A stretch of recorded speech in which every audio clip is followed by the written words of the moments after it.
Very, very, very, very soon. I don't know anything though. That's a fact. That's a fact. Shout outs Puffco for the vibes. If you know, you know. The fuck? What's going on, y'all? What up, Rolando?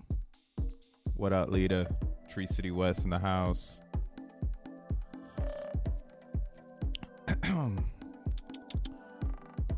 The coffee is bussin', as the children say.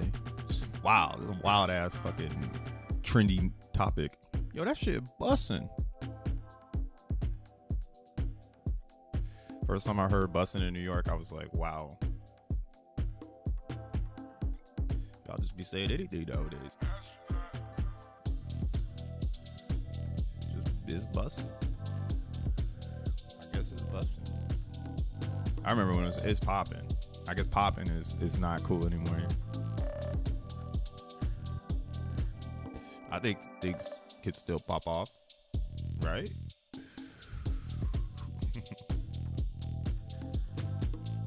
Okay. Shout out to Puffco. Shout outs to the coffee.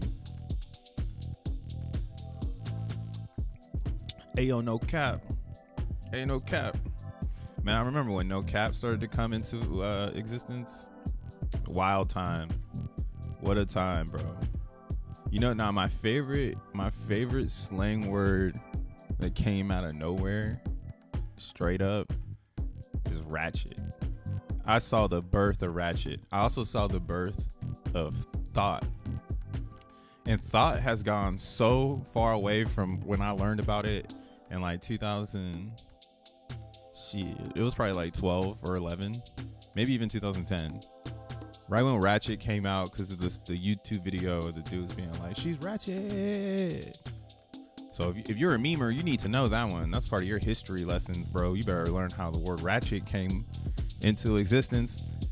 But thought, all my homies in Chicago, they were coming to San Francisco when I lived there for college, and they would call girls thoughts.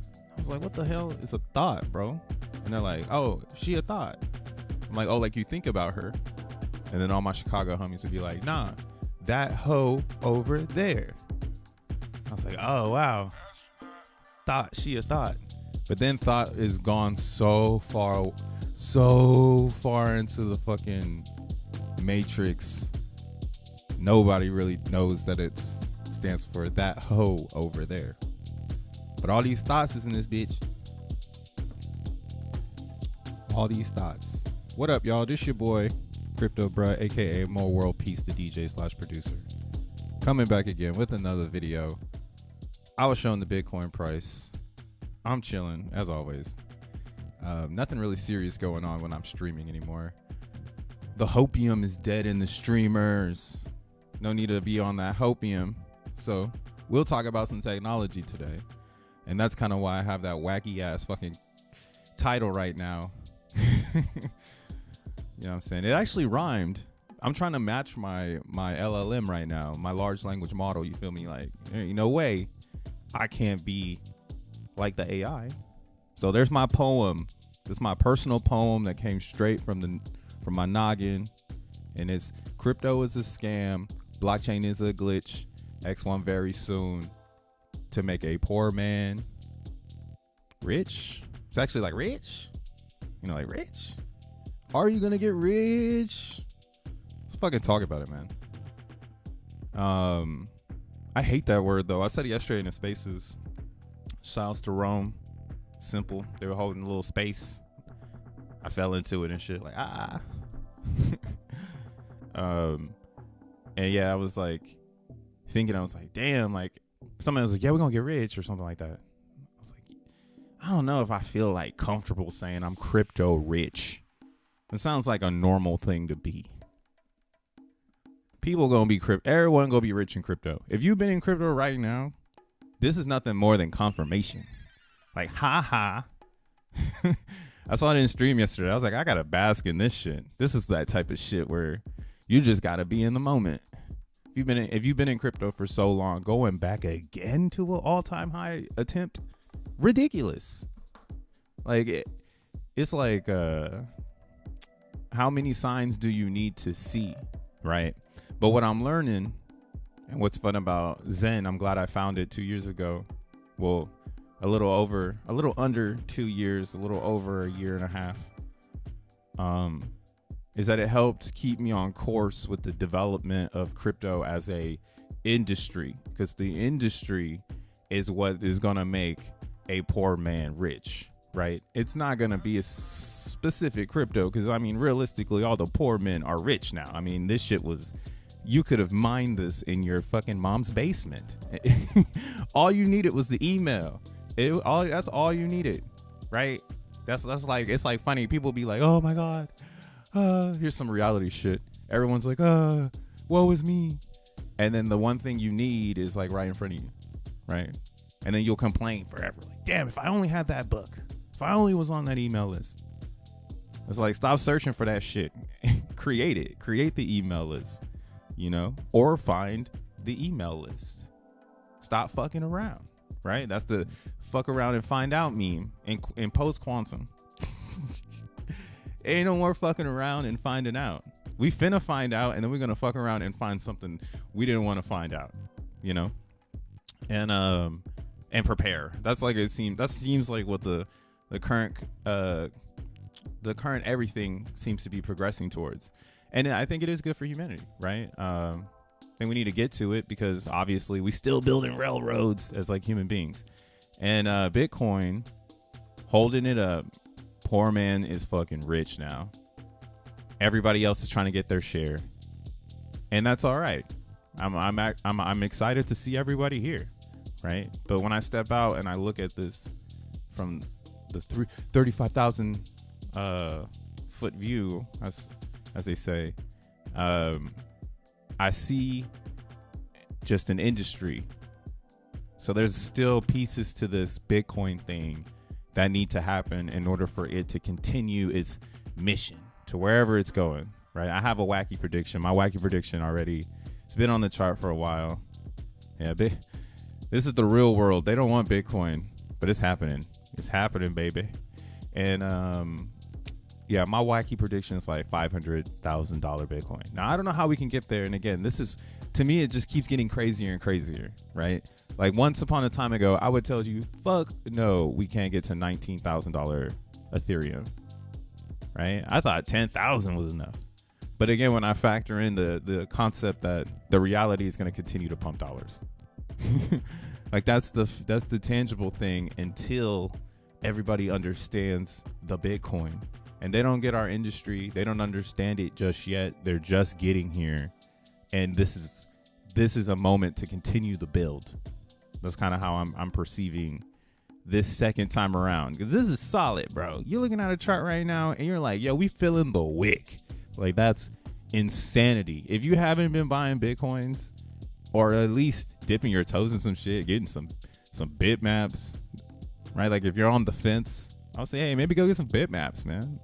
This shit has no owner. This is the most transparent ordinal to ever exist, until otherwise stated, because there's nothing else that's hooked up to the timestamp server, which is again number 3 in the white paper. Go read that shit. Get pre-quantum pleb. Get into post-quantum. Understand that the black paper. Yeah. Oh yeah, man. It's fucking last day of Black History Month. Shout outs. Fucking the day that doesn't exist. That added a day.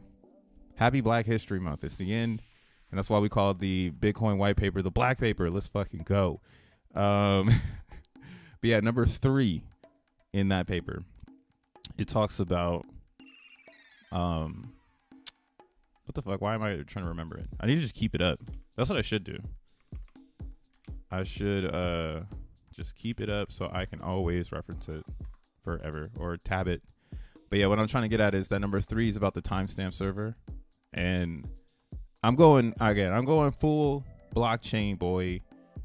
So in my opinion, I'm seeing this paper in my own abstract way as a way to roll out a cryptocurrency.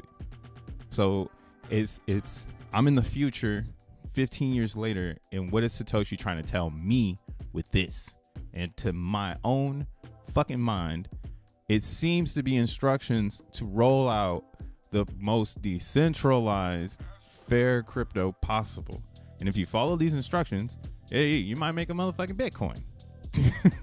Right? Because Bitcoin is just an ideology that now people are taking serious. It's almost like a religion. You know, it's like a birth of a religion. Like, no one cared about this shit, and now everybody care about it. So again, the technology is what makes it undeniable. It's the thing that ushers it continuously into like the next step, right? But I do think, again, there needs to be things that are anchored to the calendar. When you anchor things to the calendar, then you actually are becoming part of like daily activities. Like the human is doing shit, right? In Bitcoin, the proof of work, people had to get computers. They had to turn them on. They had to load up software.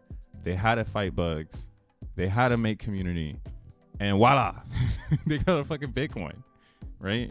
So yeah, the ideology part is probably the hardest part of it all, because that wave of just build, we have something here that can live on its own. That does take a second. For Bitcoin, it feels like it took around 3 years. Or let's see, 9. Bitcoin was truly inception. Its true inception was in 2009, Halloween. So 9, and then 10, we get the white paper, right? We get this thing. So yeah, 9, 10, 11, 12, and then 13 is when Bitcoin really started to stick. That's when it even got to me, when a developer could tell me, right? And that's kind of why I'm relating this whole like poor man rich thing to you. It's timing. You need to be in the market at the right time. Buffett said that bullshit. But this is like important in crypto. Cryptos are going to continue to evolve. So paying attention to this window of now isn't the idea. Again, anyone who bought 10 years ago or mined 10 years ago and held is great. They're doing fine. Bitcoin, it's got inscriptions now. Again, you can go do bitmaps. It's got its own world. There's a lot of cool things going on Bitcoin. But how did Bitcoin make it basically prove that it's the shit? Like, it's on CNBC, right? $61,000 for one fucking Bitcoin. No other coin as decentralized as this specific one, right? Cause this is historical present time shit, dude. Like, you're looking at everything. That's why I'm like, dude, this is the white paper. It's literally, it told us like this is a financial instrument, like, or you know what I mean? Like, it told everybody what it wanted it to do, but it just took 5 years to come into, or not 5 years. It took 5 years to find a market, and now it's taken over 15 years to really become hard, and that thing connected to the calendar to make it real. Like, there's things that can now be built. Like, I mean, there's already businesses built on top of this, but now the businesses can really stress test. Like, Coinbase went down yesterday because Bitcoin was mooning. So they still need infrastructure built. Still puts more proof that, hey, people might need to move to on-chain because this layer of sub or of custodial thing that Coinbase has had. And I'm not trying to hate on Coinbase, because that's why, again, I think, like, I would say fuck Coinbase, but the reality was saying pump Coinbase. So on the opposition of pump Coinbase, I think people need to move online and not let them dictate your trade. And I think online is becoming better at facilitating these operations compared to 12 years ago. You feel me? When Coinbase came out in 2012. Right? 12 years ago, Coinbase has done its job. And again, I think it will continue to do its job. That's why the stock is doing very, very well compared to where it dumped off, you know. And I'm pretty sure it's going to keep going well, because I'm pretty sure tangibility is never going to leave fucking Bitcoin. You know, that's like the Wall Street in my concept, right? So that shit we won. We ain't got to fight over that no more. We are literally fighting for the ideology of what is this and why did it make the poor man rich? Right. And it's the technology. It's the white paper. This explained why everyone can use this in a decentralized manner with no third-party user or third-party or counterparty risk. Excuse me. So it's just you, a set of computers, and the peer on the other side. P2P finance. It's amazing. I mean, this could be for anything. You could take away finance. You could put email. You could put, I don't know, anything. It's an Excel spreadsheet. That's what Richard Hart said too one time. So that's why he's easy to listen to, because he just be speaking from the heart, because he really cares, I guess, about crypto. But he has a self agenda, which throws off the white paper. Throws it off a little bit. And again, I think if you just follow these steps, you'll be able to create a cryptocurrency. Now, everything has pieces of it that change in today's world, right? Like, luckily X1 is going to be proof of work and proof of stake, so it still shares those characteristics of what is a Bitcoin. But I do think in the future, because of what the technology we're getting ready to introduce, it could produce a new set of blockchains that kind of follow the first principle of proof of work, proof of stake. And it's better for data so that the internet can come online faster, right? Because again, the game has been won. So now it's like, how do you take this white paper and create more, like make it better, keep pushing this fair thing. And I'm sorry, man, like, it's crazy. Like, shout out to Jack Levin for front running fair. It was sitting there. It's like if you're shoveling for an idea and you know it all, of course you're gonna come with the most simple thing. I have a homie who once, I don't know if it's like a quote, but the homie once said, maximum or minimal design with maximum narrative. And that is like a real piece of design, right? If you have minimal pieces of everything, but the way that it's approached and reviewed by the person looking in, and they're just like, wow, look at all these different things you can do here, right? Like, this is literally telling you that, like, hey, we can use this as an instrument. Now you think about things, right? But we already got to figure it out. What we think is we should have transactions like this, right? But you could go think about how you want transactions to be, but this works, it's solid, right? And then this is the part where I get a little weird about the Bitcoin white paper, because it's like the timestamp server. The solution we propose began with a timestamp server. The timestamp server works by taking a hash of a block or item to be timestamped and widely published as a hash. As a hash, such as in a newspaper or unsent post. The timestamp proves that the data must have existed at that time, obviously, in order to get into the hash. Each timestamp includes a previous timestamp in the hash, forming a chain, which is with each additional timestamp reinforcing the one before it, right? So this, I think, is like the biggest piece of the Bitcoin, because without the fucking timestamp server, you don't have the Bitcoin after the Bitcoin. It's not connected. It's not like a calendar. It's not organized, right? So building a blockchain, that's all you need.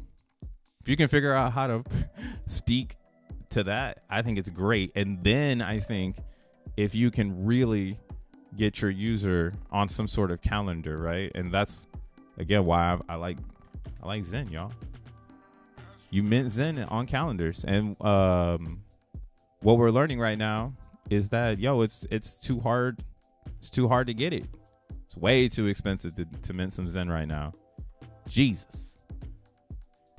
I don't even know who's buying and selling this. They must have it must be like all robots right now. It's just robots trading with each other. But yeah, let's turn off these lines. Or let me summon this up real fast. Yeah, because I want to talk about Zen. But yeah, so the poor man got rich because he followed technology, and time was on his side or her side. Poor man, poor girl, everyone's included. Time was on their side, and they didn't have to do anything. Time did everything. So realistically, in crypto, you need to focus on the object. It's just like computer science. The object is going to expand. You're gonna build around that. You're gonna build an environment around that object, right? Everything goes back to code. Everything goes back to tech. That's where you're gonna find the gem. And I do think we're moving into a reality where a lot of projects are gonna be focused on tech, and or they're gonna be memeing in environments like Bitcoin, like ordinals, where the money is. They're not gonna be on something else. So yeah, let's talk about fucking Zen, dude. Because Zen is getting way too close to something wild. Swapping ETH for Zen, says Rolando. You crazy, bro. You're really out of your mind if you're doing that. You're wildin'. I mean, I wish I could do it, actually, but the gas is crazy right now. I expect gas to stay this way. We'll probably see the focus in X1 chain is on the architecture of the nodes. So that's where a lot of the design is, and something I don't see in a lot of other cryptos, where they're designing node architecture or networking architecture to work with the random, right? That's why having the AI embedded in our node architecture to make sure that it has that assistant to give it just some extra juice on the statistics banging off of the network. I think that's amazing. Like, I think that's unseen before. For real. I think that is taking this white paper to the next fucking level. Like, yo, imagine if this is like number 6. So number 6 here is the network, like the steps to running a network. So we are like here. A lot of people, I think, in their project set, they get stuck right here, like on number 4, or they get, or they just, it's just really bad. Everybody can clone everything. A lot of people get stuck here on number 6, incentive. Right? That's like, why do people want to run the network? Why do people want to secure everything above? Right? Usually time kills incentive, because as a project runs, it typically dies. Like, people stop playing around with the game, or people stop interacting with the coin, people stop buying the NFT, people stop playing with the fucking chain. So yeah, the incentive do die. And I think that's a big piece of network architecture, because you need to incentivize the network to run. And again, in the X1 chain, it's pretty much built from the inside out, where all of the pieces, like a Zen coin, help nurture this concept where it's like, hey, where does the user get the coin, right?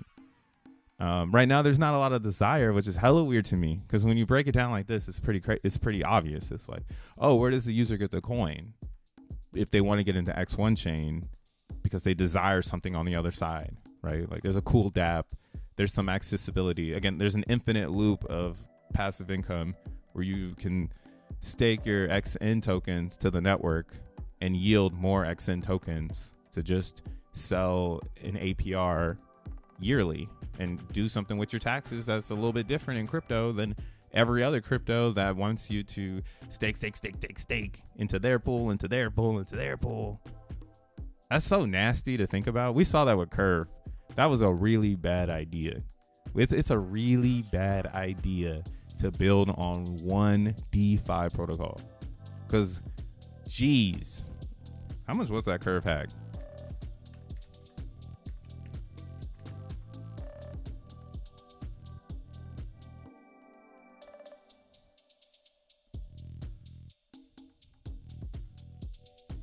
Damn, yeah, $62 million, bro. Jesus. This is the shit I'm talking about, bro. This is the shit. Everybody's trying to figure it out. Look at this bozo right here. I'm sorry. But it's like, yeah, man, we can't fix these types of things until we actually have a product that can bring desire, or excuse me, let me use the right words, that can bring incentive back, We need one that can bring it back, bro. We don't want to have no blockchains that have incentive for real. Like, which one do you want to stake to, right? Fuck all these chains. That's why I like Bitcoin so much. And that's why I did extremely like Ethereum. But man, Ethereum is so wild. The gas fees, man. Like, again, it makes you wonder, like, would Ethereum ever say, fuck it, we'll just do something with the nodes? Maybe that will help scale.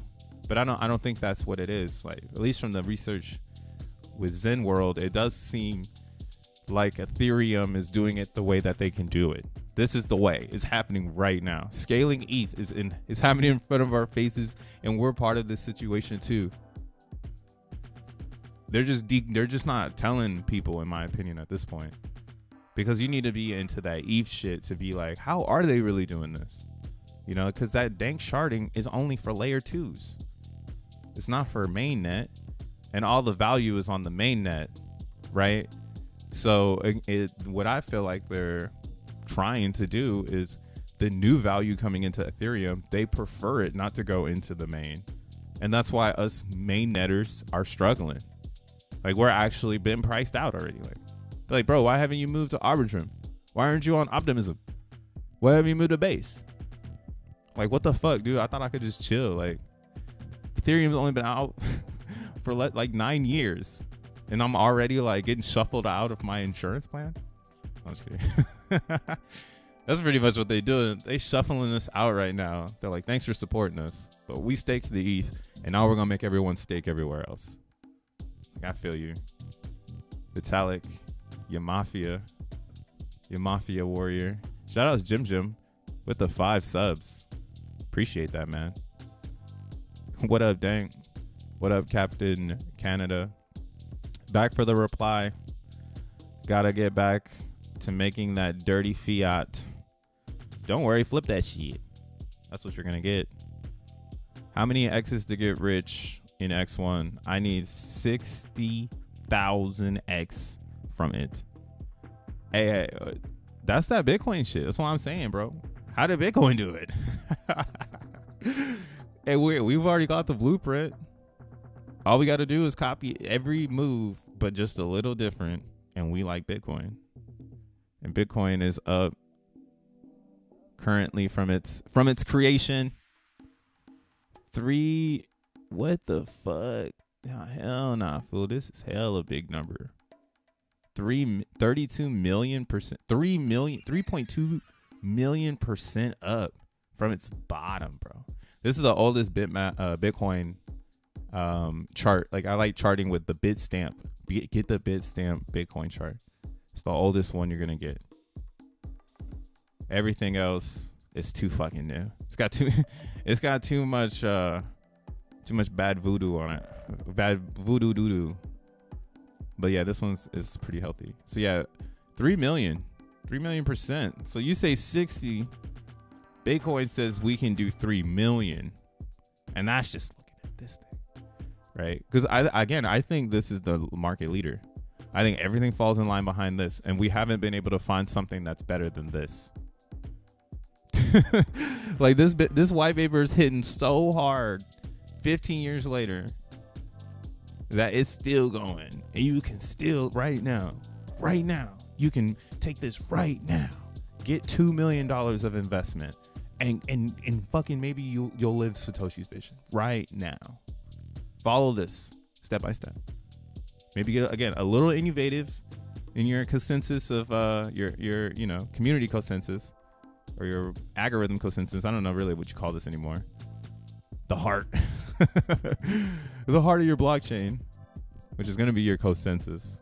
Are you proof of work? Are you proof of stake? Are you hybrid? Are you experimental? Things are getting weird. But yeah, it's got all you need. So I don't know anything that's answered Bitcoin.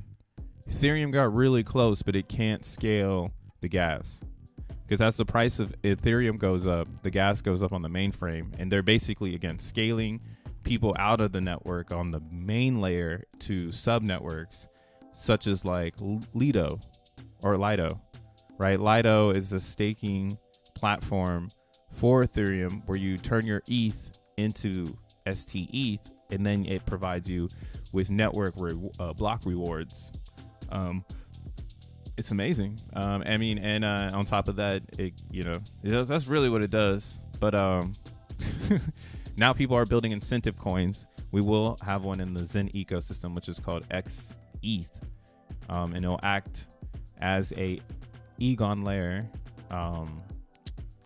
Ethereum staking vehicle, where you can stake your ETH in this layer that you can then use that ETH in other apps if you like, and you're still, as long as you keep that token, right? As long as you keep that token, and this is where the game comes in, because it's like, yo, let's say I have one Ethereum and I turn it into XETH, right? And then I take that XETH and I go and I play a gambling game, and then I lose 0.5. So now I only have 0.5 of my one ETH, or my 0.5 XETH, right? So when I go back to get my fucking coin back, I'm only going to get 0.5 XETH. It's not like I'm going to get one ETH. I'm not coming back with the full coin anymore. So this little game is another piece of the fucking game that a lot of people play. And there's so many ST-ETH games out there to fuck you, to, just throw you off a little bit. Maybe you don't return. But that's a gamble that comes along with taking your ETH and turning it into something else.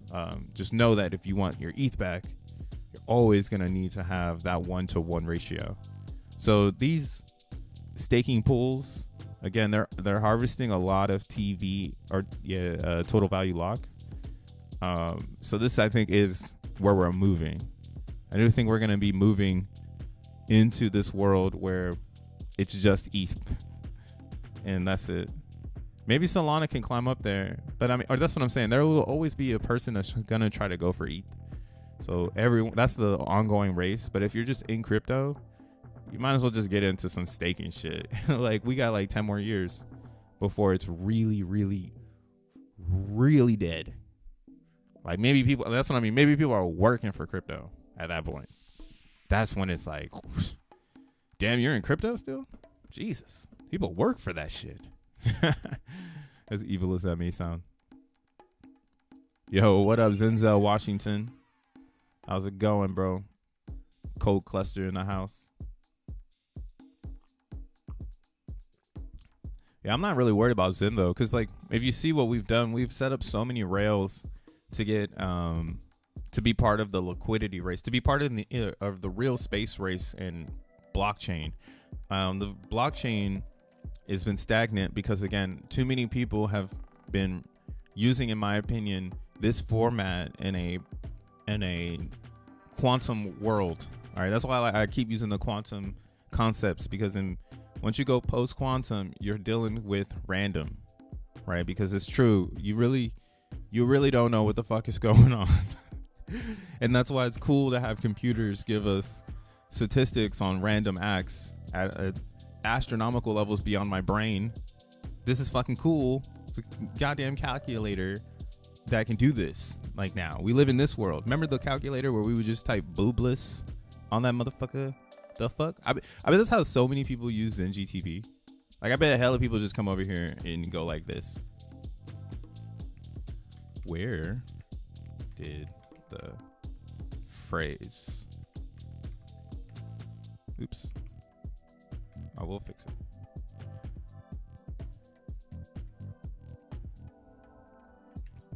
We're gonna got a 7355 come from. This is a 0-shot phrase, so it doesn't know. Okay, never mind. Yo, I'm learning so much about GPT now that, like, so this is the problem in this world. There's so much education that needs to go into this thing. And I've been doing research on this now for about 3 to 4 days, like really deep. And there's like terminology like this. This is what's called a 0-shot phrase, where I tell the GPT something that it does not know, because it's not supposed to know everything unless it's connected to the internet, which you might not really want. And I didn't know that shit. I thought it was like, oh shit, yeah, like, yeah, the internet, But that's where it's like, oh, everybody can scan what you're talking about. Everyone can see what you're doing. technically this is a word processor that you can force to hallucinate with you to dream bigger. And those the prompts that you throw in here, like this prompt here, this 0 shot phrase that obviously this motherfucker don't know, right? Here's the example. It's like the good 0 shot phrase is, what day is Christmas? Because Christmas, this is a sensible relationship of reality. Like, everybody on the planet knows Christmas. Like, I could be like, who is Michael? Or, nah, I don't want to do that. Whatever. I was gonna say Michael Jordan, but you know what I'm saying? Like, those are the type of things. Like, these are called 0 shot phrases. I'm learning so much about this, bro. And again, that's just another piece of the Zen world. Like, it's just over there. Like, yo, you want to learn about GPT and don't want to spend $15 a month? Just hold 1 million Zen and fuck around all day long. But again, it's like, how do you make this white paper better? And I don't see any other cryptos out on that destiny right now. Even Tron is connecting itself to Bitcoin. So that's like, again, everyone's just becoming a bridge. I saw today Emin for Avalanche had to call this dude out. He's tripping. Emin, you're tripping, bro. I was rooting for you. We were all rooting for you. That Tyra Banks shit. Yeah, man, look at this guy. He said this year Avalanche will be at the whatever, fuck this. I don't want to read this shit. What I want to read is just this part here. Blockchain as a service, dude. None of the other stuff matters. This is all that matters in this whole text. Because blockchain as a service, that's horrible. That's in game. As I was saying in the XENblocks chat, that's hoeing it out. You don't want to hoe it out. The fuck?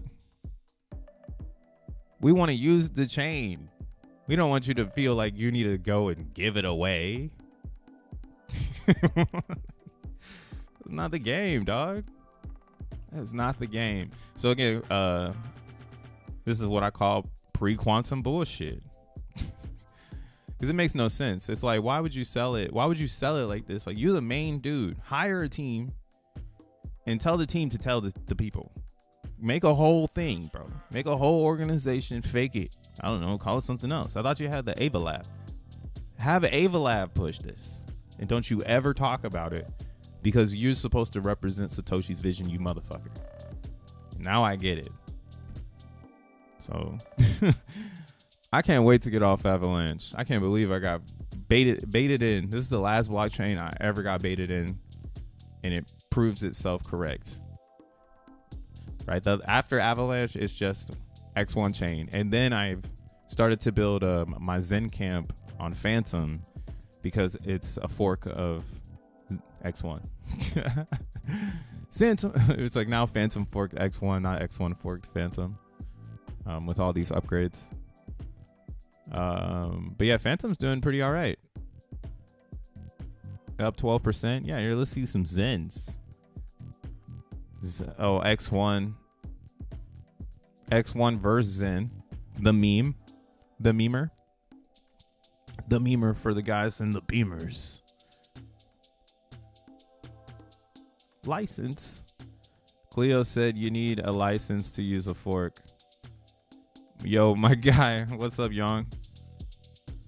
Hey, man, don't ever listen to that guy.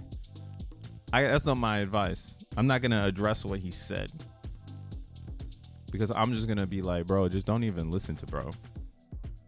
Like, regurgitating anything Cleo says should make you vomit. Like, if you're going ready to say it on the internet, like, your fingers about to type this shit, right? Your fingers are about to be like, yo, bro, Cleo said bleh. Like, you should be like ew. Like, what's that meme right now? Like, oh, brother, ew. What is this? Cleo, bruh. Nah, man, you gotta erase that one. Don't even go there. Low's a license. Hey, I got my driver's license. I got my motorcycle license too. I got my license to stay fly. I ain't got a pilot license, though. I would like to get a pilot license. Maybe one day when everything goes really wonky and, everything's just like, hey, we're fucking cybered out, I'll go ahead and get my pilot license when I got some fucking time. When we're cybered out, I'll conquer the pilot license in the Simo. You'll see it. I'll be like, yo, man, I just got my pilot license. I'm flying. But this is cool. There's actually some Zen over here and some Zone. Some X1. Yeah, man. Get it going. Trade it up.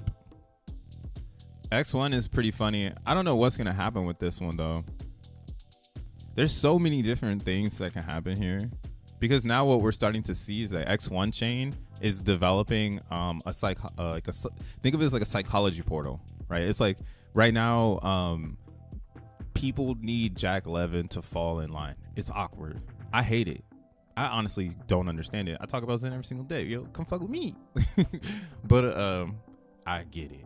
It's like he's the CEO and everyone has this leadership mentality. So shout out to everyone that follows the channel. Shout out to all of the community members that have been here this long.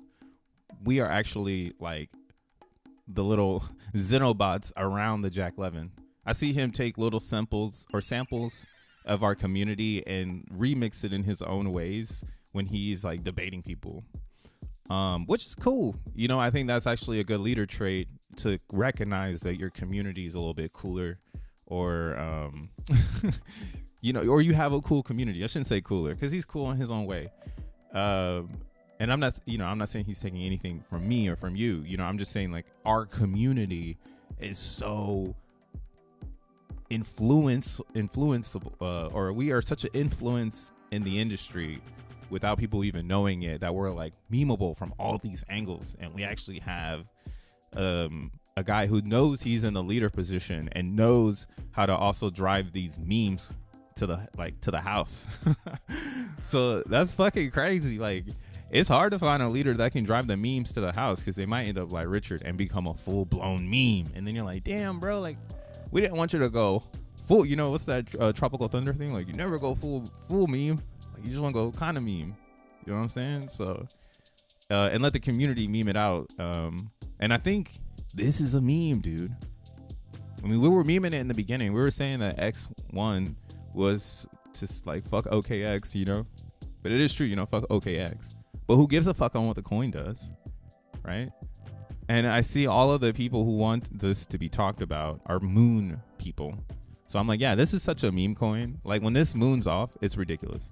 And then, like, again, it's based on the Schroeder's cat thought experiment. So this is what introduced me really to the quantum idea, because I never really thought about it until this. So shout outs again, Jack Levin, for bringing this up, I guess.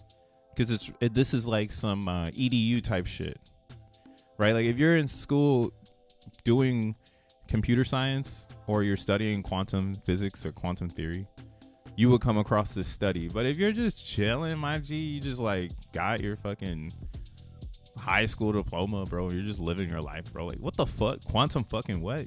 So I get it. Like, it really did go over a lot of people's heads, and it pulled me into a deeper understanding of where we are headed, right? Which is just like, computers figure it out, dude. We don't need to think about the random. Like, maybe that's what's holding us back from being the best.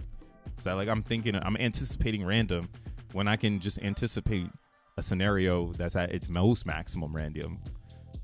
Then I'm at the fucking Russian sauna. I'm like, what the fuck? This is the most random possible. But yeah, that's IRL. So like, let's get down to a digital level of expression of quantum. And this is one of those where a lot of people think one-sided, right? The game in crypto is to always wonder where are those extra coins, right? We know that there's a 50% thing here, and this came at the heat of the FUD, man. This made a lot of people fall the fuck off. This one made a lot of people. This coin literally killed ET's career in the Zen community, right? Because the quantum experiment, or the thought experiment, was so entangled in our community because of the physicalness of OKX literally saying like X1 network, and all of these Zen believers are like, yo, nah, that's ours, we've been had that, right? So you have two sides of the actual quantum plane on this one. You had these people who are really like, yo, fuck OKX, this is ours. And then you had these other people who were like, see, another 11 shit coin, another one. Another one. Look at front running 11, right? So you get that formula, and that's why we get the same thing that happened where this dips.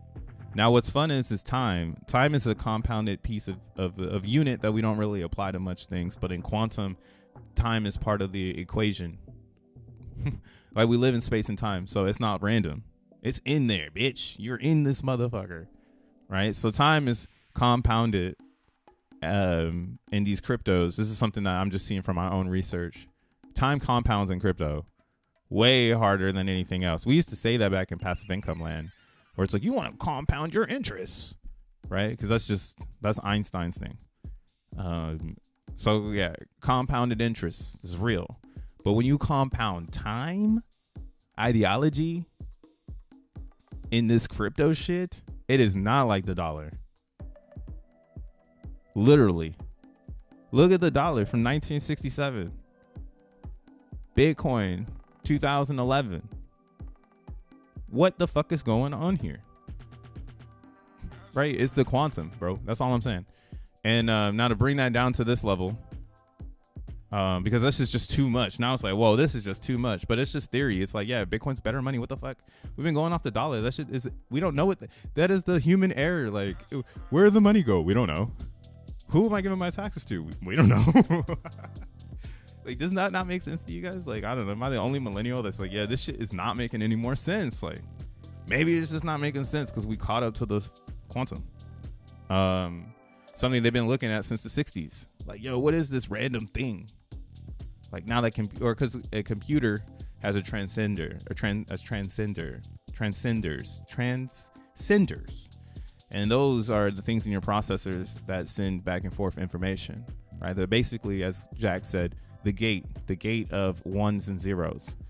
And that's what it made the evolution of computing. And that's what started to drive the theory that, like, hey, maybe these computers can get so fast. But this actually started in mathematics. So you can do your own research on this bullshit. But mathematics, this goes way the fuck back. We're going like 1600s, bro. They were really already tapping into this theory, this thought. So again, it makes it a little weird. It's like, yo, wait, how many things are like this? Or how many complex situations are like this?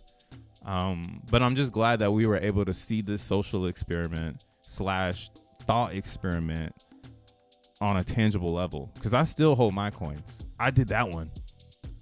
I've always, you always want to do that one, but it's hella hard in the fair cryptos or in crypto space. Because you'll be like, I want to hold these coins. And then the team comes and dumps it. In this one, if you were a Xenian, of course it's not supposed to dump. There's a bunch of Xenians holding it. What the fuck? But on another side, right? Another quantum place. There's people who are trying to obviously control this narrative of like, well, what's going to happen with these coins, right? These coins are, see, I'm even feeding it now because I just said like there's a whole bunch of Xenians that are holding it and they're not going to dump for XYZ. But those Xenians could change because I don't fucking know. And the real narrative, the strongest narrative, is going to be, well, what are these 50% coins for? Are they for X1 chain? Are they going to be burned? So that those two things have more paths that fucking start spiraling. Like, well, what would they burn it for? Well, will we get X1 drop? How much is XN going to be? Right? You see how this shit just keeps fucking going? It's crazy. It's crazy. That's the illusion part of quantum, though, is that everything's in an infinity. Everything is moving at a speed of light, so it's being built as you think about it. Or as you're, or whatever thought is. It gets bananas. But again, people pay for these experiments Literally, I've seen some actual people paying $200 for what X1 is. And Jack said it in the beginning, it's a quantum thought experiment. So can't wait to see his little paper on this one. Seems like bro likes writing papers. Maybe he'll make the AI write its own papers about this shit. How does it feel, AI, that you just developed an ecosystem by yourself? I don't know. I don't know about that part. That's when it gets weird. We'll see. We're in the game now, so we get to watch the evolution of this shit. We're gonna watch people slowly add memory to it, slowly build it into other pieces. That's why I'm curious on the concept of governance. There's just a lot of things to get figured out, but that's the evolution of time. And again, this is more proof that this network is built. Bitcoin is built. We don't need to worry about how it's going to get better. Fishing out an L1 is dead in the grass, right? Now we're looking for L2s. We're looking for the next best solution. So anyone going for the L1 is actually going for the neck, because there's not too many people doing that anymore. Literally. Even Polkadot has already reweaved itself back into Ethereum by setting itself up on USDC, which is mainly channeled back to Ethereum from Polkadot, from sidechains like Moonbeam. That one got my head fucked up. I had to really sit back and look at it. I was like, wow, man, Gavin Woods really did do this. He really did build some bullshit around Ethereum. I just didn't see it at the time because I just saw chain over here, chain over there, scalability in the middle, right? I didn't see that, like, you keep this around for as long as it can be until the staking arrives, and then you just make your community stake Ethereum. Boom, boom, boom, you know? I'm sure Avalanche would do the same. But again, it's the curiosity here is, what do these companies become? What does generation 1 crypto business look like in the next 20 years? You know, like, what is Tron in 20 years? You know, is it like JP Morgan or something crazy? You know, or you know, or where is it? Like, who gets Tron? Who gets these brands 20 years from now? Because I don't think they're cutting edge enough to stay around and be like impactful, right? Like, look at today's present world of branding. Like Panda Express, like, they're still dominating Chinese food, bro. Let's be honest. McDonald's is still dominating burgers. Nike's still dominating basketball shoes. And now Kanye back, so it's like, fuck. Now Adidas is really sweating. So it's like big brands, they rule the reality. So like, where are these brands going to be in 20 years? You know? That's why, again, I think being this early to X1 chain is such a blessing in disguise, because you get to build every single place you want to be. It's like, do you want to be in Zen? Do you want to be a node operator? I think node operators are going to have a lot of cool things. It's like you're going to it's like, you remember when you in middle school when you got to choose your classes for the first time, or maybe high school was the first time you actually had periods, like you had classes. But like that, like, that's like Zen is like, once you land in and you understand that time is on your side, so max mint and forget and pray that like you've made enough. Or I mean, I would say at this moment in time, you just want to make a XenFT. That's the act of randomness. Don't fuck around with your miner. Mine is NFT, you know, unless that miner is going to be offering something more, something better. Because the remint feature we've now discovered is just a cash grab, in a sense, or like an attention grab. Because if ETH again is at $3,000, the blockchain itself is pushing blocks at 81 Gwei. You know, the amount of Zen coming out, it all matters on the price. And if the price doesn't give you your ROI, there's no fucking way you're going to mine that shit. So that's the only way to really answer the trilemma here for everyone who is sitting in non-profitable mints, is we need the price to go up, right? So it's like, now, how long is the gridlock taking effect? I think we've been gridlocked for a long time, actually. because I've been saying that this pump was fabricated. This one was a trader pump because of the FUD, and FUD drives markets. So the thing is that the problem with FUD is you can't, the randomness in Zen for FUDders is the supply. Because even if you're making it, all it takes is one good actor to fuck you up. And that's blockchain, right? Like in the Byzantine concept where it's like, power can only be held for so long. And then like the more power you put behind the difficulty of entry, the better. Right. So if you want to be a bad actor, you have to keep it up and take over the network and take it down. But if you can't do it and someone's keeping up with you, then naturally that's a sign that you can't do it. Right. And the thing that's on every bad actor's side in Zen is the amp. And since the amp goes down every day, that throws an ambiguity where you can time it, but you do need to keep minting and you need to keep printing Zen. And then that's why it's like, all right, cool, you've got everything covered, you've got money, you've got time, but now do you know what price Ethereum is going to be? Here we go. Let's try this one more time. Let's try to get back to pre-quantum. Let's see if we can capture this randomness and predict it. Right? That's not true. No one can predict this part. I couldn't even predict it being like this. I knew ETH would be high, but I thought that we would get cheaper fees. I really did think we would get like, oh, ETH will go up and then fees will be chill. Like isn't that how it should be, right? But that's backward scaling. I was stupid. That's pre-quantum thinking. Like, dude, no, it goes up, everything go up. So again, the network activity needs to go down in order for us to feel comfortable, or we need something in the middle to get rid of this. Because some would say this is comfortable, but I would say no one's even here yet. Like no one's even on ETH yet. We haven't even peaked Inception or Euphoria. Like we're just getting started. That's why I didn't have to stream yesterday. I was like, oh cool, we're just getting started. That get started pump. Let's get it started. Yo, look at this candle right here from 2017 on Ethereum. Look at this motherfucker. Let's see. What's the percentage on this one? 8,000% in 1 year. Gee, Zetas. We did an 8,000% right now from this bottom. Damn. Nah, that's ridiculous. That's ridiculous, bro. Yo, that's insane. $197,000 Ethereum. What? That sounds so impossible.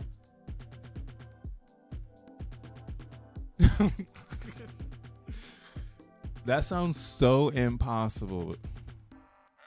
But there's a lot of money in the world. And if it all is coming into crypto, I don't know. Man, that sounds so impossible. $200,000 Ethereum. Like, fuck, dude. Yo, that is done. Like, it would be to a point. Yeah, it would actually be like that. Like, I would be saying if this was the game of crypto where you see these astronomical numbers of like, yo, I can't even afford a piece of that. That would be like owning real estate. Like, it would be a real thing. Like, not everybody can own $200,000 house, and there's a reason for that. Not everyone can own, like, where my neighborhood got fucking brownstones around here running for $2 million, $3 million. Then you got remodeled ones now going for $5-10 million. Right? Who's to say? You won't be trading a Bitcoin for some actual land. You won't be trading some Ethereum for some actual land. Because the network has got to grow, man. It's got to have the masses. It's not even happening yet. Like, this is only February 29, bro. We're not even in the summertime, man. Jesus. Those brownstones don't come with parking either. Hell no. Your car's, you bet you weatherproof a car. Brown, you get a if you're getting a parking space, and yeah, that's a whole nother one. But you see what I mean? Inflation is going to be playing a major key in this, and maybe that is the hack, being an American, really knowing that they will print money for no fucking reason. Give them a reason. You know, and I can say the economy in America right now is a very weird flip-floppy economy. Everyone has a city job. You know, it's like a lot of people are still in corporate, but startup world is just so dependent on technology.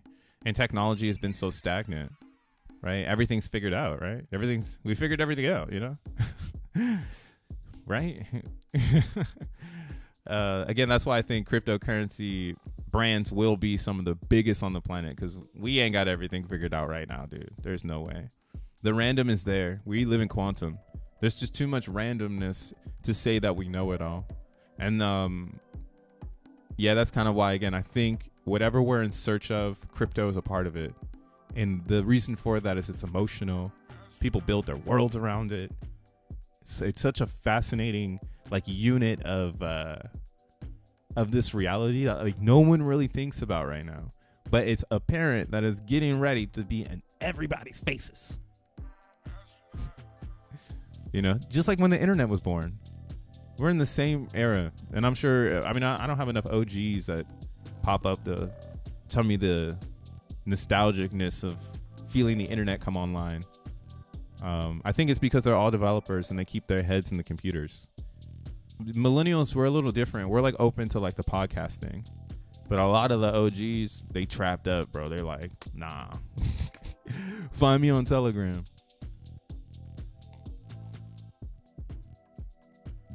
The Dukin upgrade will deliver lower fees. What is that? Ox said he'll trade one. That's funny. Bruh, one, tell us where the rewards for the nodes come from and why someone should choose a node. So everything in X1 is going to be based on block rewards, pretty much. It's kind of how I'm registering it right now. And these block rewards... Because like think of it this way, the initial supply of XN is gonna be 1 billion. So in this world right now, at least in testnet, that 1 billion has been only spread amongst the testers. So, and this is with zero inflation of like Zen minting and whatnot, you know. So there's a mechanism here that Jack hasn't really talked about, because it's part of the Solana mechanism of how they deal with inflation. And they always inflate. Whereas here, you'll be getting inflation in the, as block reward. So as the blocks are created and there's a reward, that's where the inflation is coming from. ETH has the same thing going on right now. As people make mint transactions, they also mint a little bit of ETH. And then the little bit of ETH goes to the minter, right? And then they can either go and sell that back to the market. And you get, you know, and you can get some ETH, right? But that's how you make it harder to get, in my opinion of today. Like that's that quantum resistant shit where it's like, okay, we've established network. Now, how do we make this network hard to get, right? That's going back to the white paper. Like, all right, we've established network. So now we just need to figure out how to incentivize this network so we can keep it going, so we can keep taking up disk space, whatever, right? So in X1 chain, we'll have that similar concept where you want to stake your X into a validator and kind of, you know, be a part of the block rewards because you're in the inflation. And you can leverage an APR. Right now you can see here this APR is at like 0.43%, but this is also testnet. So this is a testnet block explorer. What they said is when it goes live, they want to try to keep it roughly around 8%. So we'll see what that comes into or what that is when we get there. I don't think it's really important to know if you're going to get an APR or not. I think making sure the chain works much more important. But yeah, they said they're going to be shooting for like 8%, which is most chains. Most chains are roughly around 6 to 8% a year for staking value. And again, that's why it's really hard to become a validator on most chains, because they don't want people to disrupt the network. They want like serious people. So this is a very like this opportunity is far-fetched. Far-fetched. Like, you don't get this opportunity that often. Maybe last time you got this opportunity was Pulse Chain, and there was a pre-quantum hurdle there, which was you put too much randomness into Richard Hart, right? You should have maybe seen that was actually predicted randomness. Like, it's like, oh yeah, I know what could happen if somebody has 90% of something, right? That's the easiest one. Some people still really fell for that shit. They still fell for that shit, right? So in Zen, we've taken that 90 and brought it back to the community, back to that 10% that was actually thinking they owned the chain. And there's struggles in doing this, and why, again, I think the only way you're going to get in on the ground level, or the only way this idea could work, is if it's ground level. And it goes to your point, Deoshalan, like, if you want to figure out how to get the most rewards, you want to stake your XN to a good validator. And then this is going to become in its own, what I've been saying, a moon race to the top of who's got the best validator. So here's mine right here, number 36.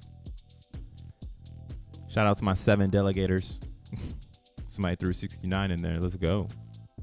Ooh, and 2 5s. I like that. But long story short, like, I can become like a leader in this, and this is like weird too, because it's like, why would you want to be a leader on the validators? I think if you have a passion for technology and networking, this could be a good billboard for your brand. If you've been trying to build some sort of IT thing, something in IT, it's like, yo, you have an X1 node too? Like, damn, you must really be in this shit. So yeah, this will be a race in its own. There's a group of people who are nerding the fuck out and they like this shit, and they're gonna be trying to have the best hardware, and they're gonna be probably like, I got the best rewards, so then you can see who's making the most noise and stake to those as well, because you'll be getting more block rewards for the nodes that are getting most of the blocks, right? And that would be a quorum of nodes that have the best hardware. And that's like for the validators. Like, the validators, if you want to keep up, you're going to have to get the best hardware if you're going to want to make rewards. And that's going to help filter out the network from having bad, slow, clunky nodes. And that's great for our system, because most systems just keep them around. Like, we have all this stuff going on. Most systems keep bad nodes in, or they don't scale to like what we have, 156. Like, they wouldn't want to do this because this causes too much maintenance, right? And Jack Levin's approach is saying, instead of making maintenance, just make a group. So right now we have a quorum of like 156 humans that understand what's going on. And that's the problem with most blockchains. Most blockchains would have 156 robots, and they don't know anything because they're just fucking robots. Right? The humans control the robots, not the other way around. We don't get a whole bunch of robots to replace humans. You've lost the game, sir. You're paying for something you don't need to. A human will do it for free. Right? Like, that's the funniest part. We're going to get to a world where people are going to be paying robots for free shit. Crazy. I mean, we're already in that world, but we're going to really see it.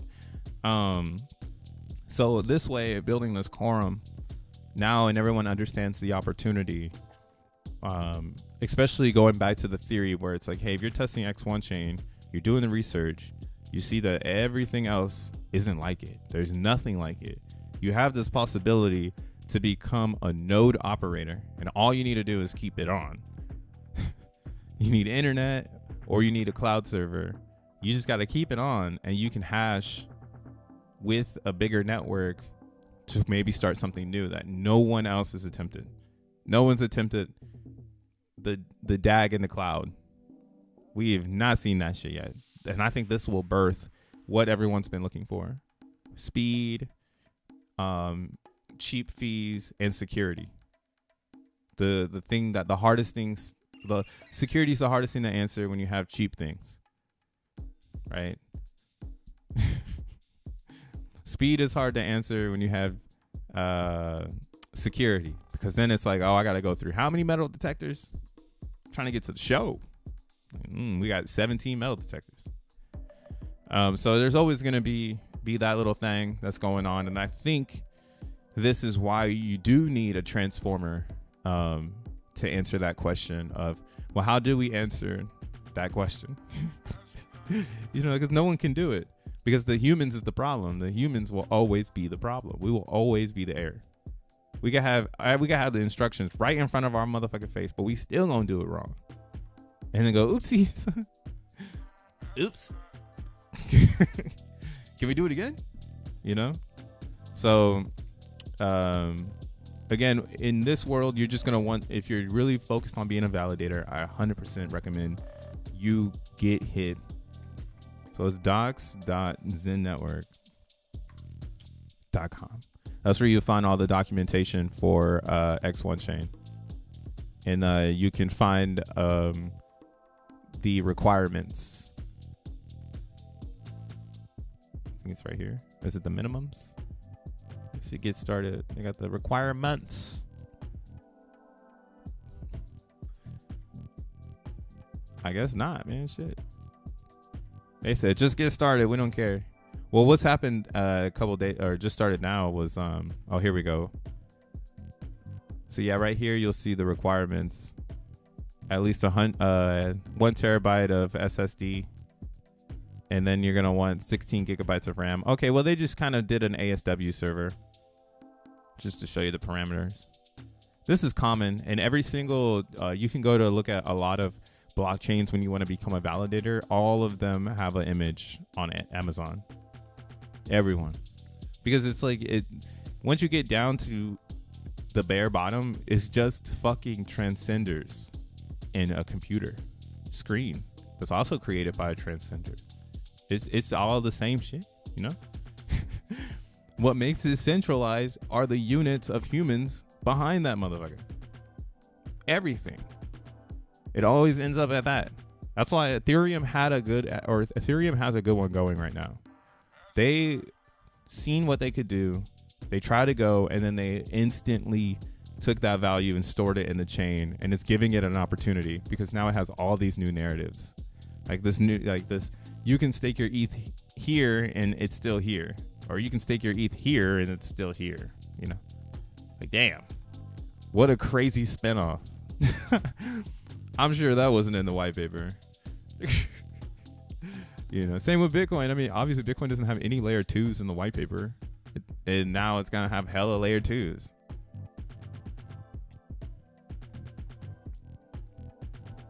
So yeah, man, there's so many different things that are being answered right now.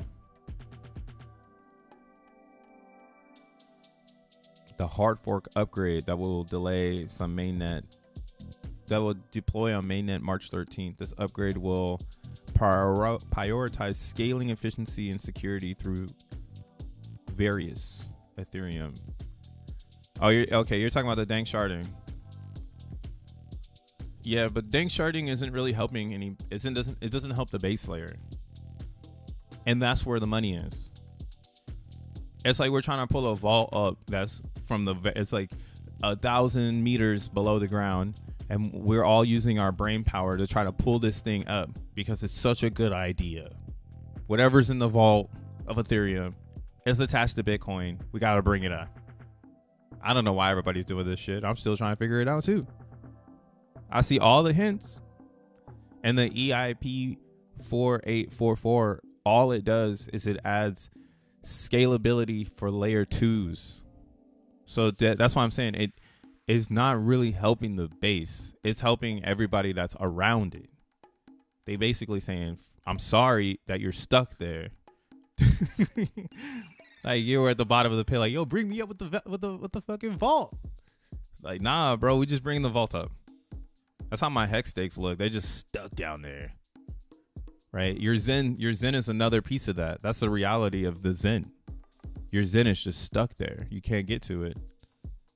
And that's because people aren't building for you to get to your base layer Zen. We do have Zen on Optimism. We do have it on base. So that's why, again, I think these are really good places to mine Zen with Ethereum.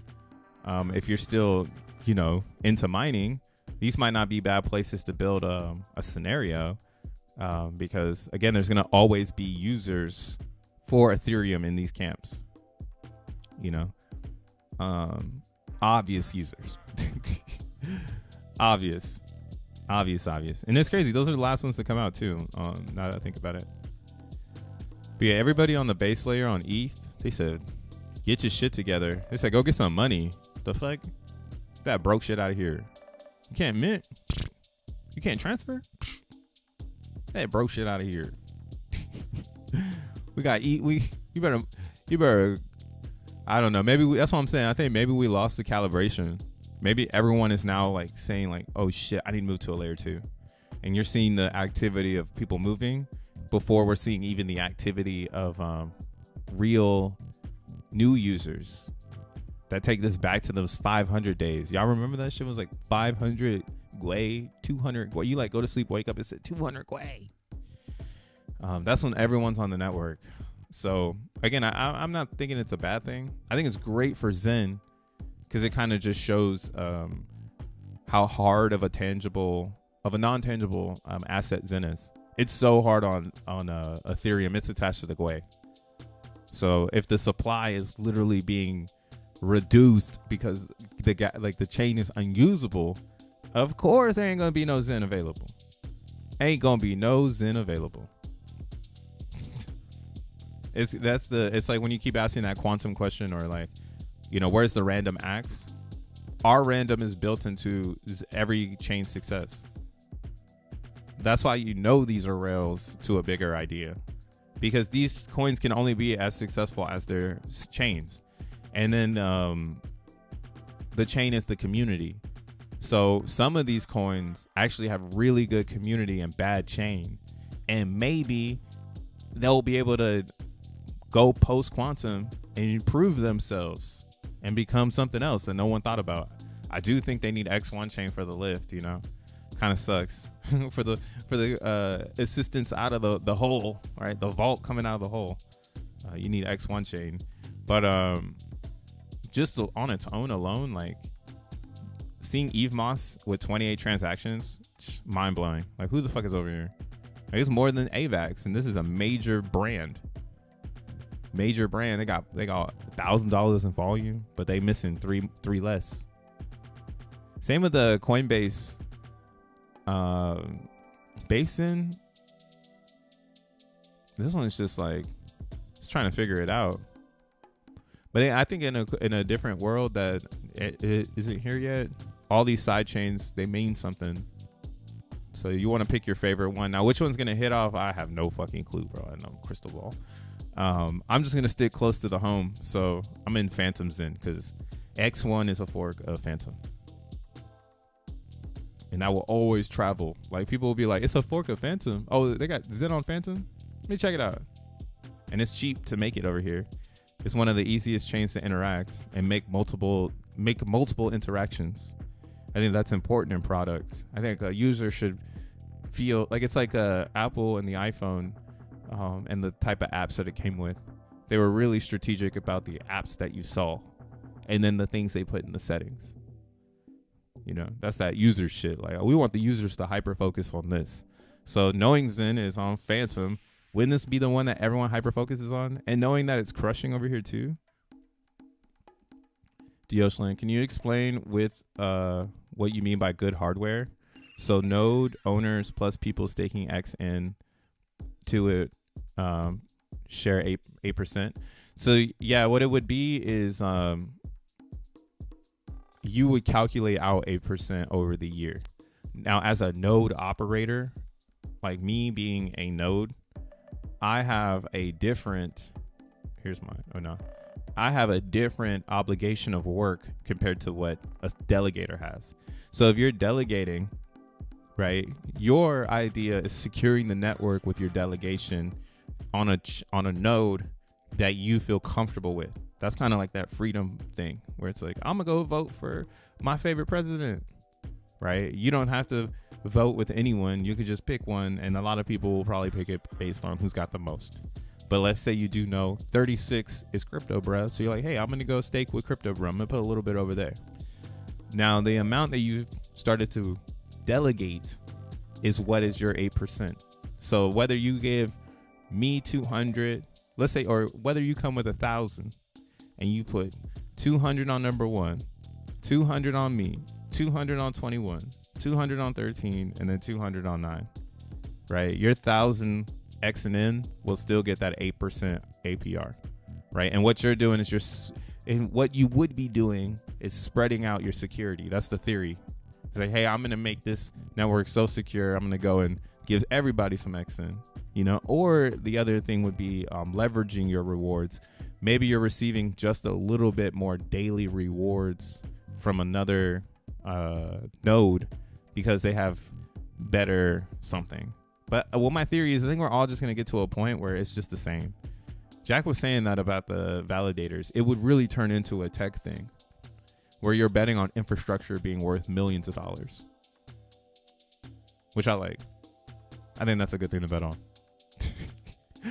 I mean, Bitcoin's $2 million infrastructure. If you've been mining Bitcoin since 2013 and you started at a, let's say, $200 infrastructure, maybe let's say, you know, like in a year, or let's say in a year you spend $16,000 on your mining infrastructure, and now you've stayed at it and you're at $2 million, dude. That's crazy. Like that's a business. That's a family business. But yeah, that's kind of where it goes. Once you start spreading out your XN, you want to start asking yourself as a user, like, if you have a lot of it, maybe you want to be a validator. And I think we're going to make this easier. I think being a validator will get down to being a click of a button. The challenge will be having enough XN, right? That'll be like the next plateau in this game, where it's like, wow, we've decentralized X1 chain so much. You could do it at a click of a button with 100,000 XN. Like that's like the promised land, dude. That's free internet at that point. If people can really understand it, that's free internet. That's like right now. If the internet went off, people would be pissed. And it's not because they paid for it, it's because they live on it. But internet used to not be free. It's still not really free, but I mean, unlimited internet was a high price. And all you're doing is adding bandwidth to the network. And they're saying they need more money to produce more energy so you can get on the internet. And now internet's just fucking free? What the fuck? What has been going on the last 20 years, man? I just got here. Shit's all upside down. Can you send a link from the node thing to the chat? Yeah, check it out. So I don't know how you get testnet X and N right now. I wish I knew. Crypto bro smarter than Vitalik. Fuck yeah. I come from the streets. No, I'm just kidding. Vitalik just uses a lot of big words. I hate that shit. I hate how many words Vitalik got to use just to say bridge. Like, bro, just say bridge, bro. We're gonna take ZK snark and we're gonna roll it back into a fucking text file. I don't know. It's like, bro, just say you're gonna fucking make a bridge. Like, no one cares about the background. Like, that's what I'm actually starting to see with these real tech devs. If they be clowning like the way people code things, because it's true. It's like again, someone who has a big vocabulary but has zero substance of value or of experience. It's like that, like in code. Like, it's like, wow, you're really smart, but look at this shit. And they're just standing there with their whole PowerPoint presentation thing, and they fucking just said some shit. It's like, bro, you could have just told us what you were gonna say. That took you 15 minutes to say, like, you know. And that's why, again, I like this really complex stuff, because really complex problems that are leading to this in-sum game of like, well, what is a 0 and a 1? That's really where I am with this. Like, there are some people who think we need to live in a zero principle reality, which I would say is the binary point of what are we doing here? You know, like, what the fuck are we doing? Like, are we just running in an infinite loop? Are we running in a circle? Are we running in a zero? Or are we complete? And that's, like, again, I think this is actually deeper than people realize with this X and this 1. X represents 10. 1 represents obviously 1. 101 could be seen as education. It's also in numerology the 26th prime number. And if you're really into gematria, you know the power of 26. You know it. R.I.P. Kobe Bryant. Right. It's deep. This shit goes deeper than I think. So it's just a whole bunch of people using big words that they don't need to use. So I guess I am smarter than Vitalik. I would tell Vitalik, bro, just say you want to make a layer 2 bridge, but you don't want to help the base layer. All right, you tell me I'm fucked. And just move on. He doesn't want to do that though. They can't just simply say that. Like, it's so funny. It's like Avalanche too. Avalanche be using the CEOs using too much wordplay. Blockchain as a service. Come on, bro. Like, that game is way harder than that. So that's how I know you gave up. Like, look at X1 chain. I was actually looking at this on Avalanche because Avalanche likes to flex their network activity. I be seeing this shit. Yo, they be flexing it. They were flexing their nodes a couple days ago though.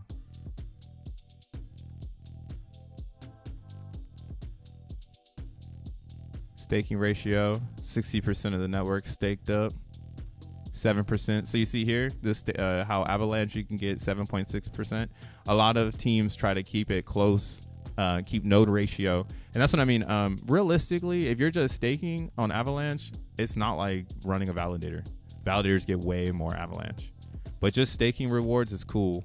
So, you know, that's where you can dip your toes in the water. But when you start to feel like, hey, this is cool, maybe I want to go further, I would say look into making a validator and taking your staking and moving it into a new environment. And in this world, they would tell you not, they would be like, what the fuck? Actually, it's so expensive to become an Avalanche.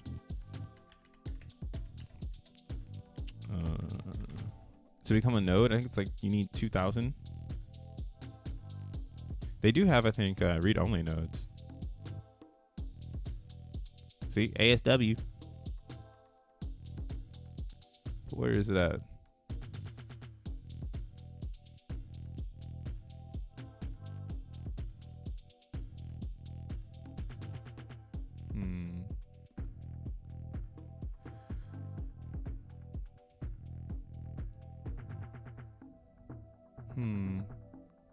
I see that.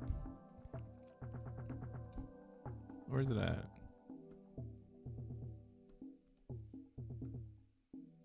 Oh, okay, right here. Yeah, 2,000 AVAX, which at $40 a piece right now would be 2 extra zeros or 1 extra zero and a 6. So $60,000 or $80,000.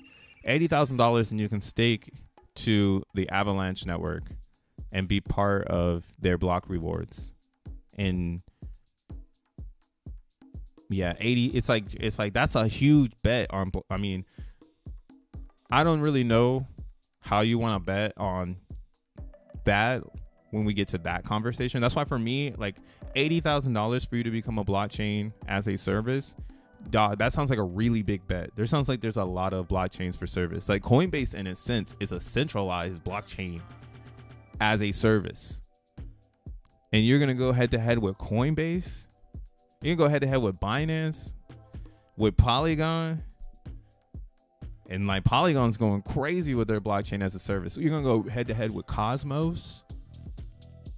Like everyone's using the Cosmos SDK because you know that that's the easiest one to use. Again, man, these motherfuckers are using big words or making shit up. You'll hear all the fudders saying that Jack Levin's making up words. Literally not. Literally just telling you the facts. It's now on its last dying breath. The infinity loop is peaking, my boy.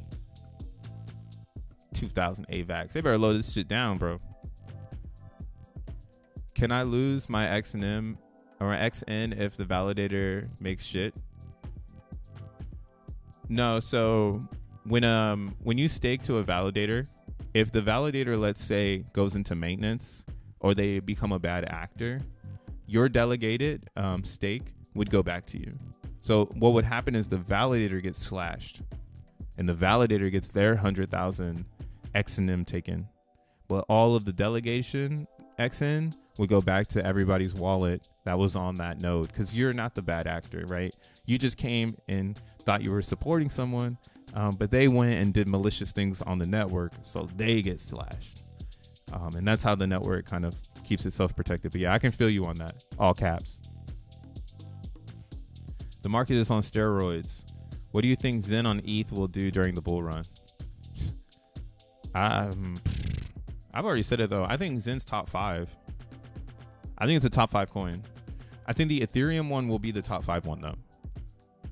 And it's like, when you think of it, it's just like, it sucks. Yeah, I want the other chains, but look how the world works, bro.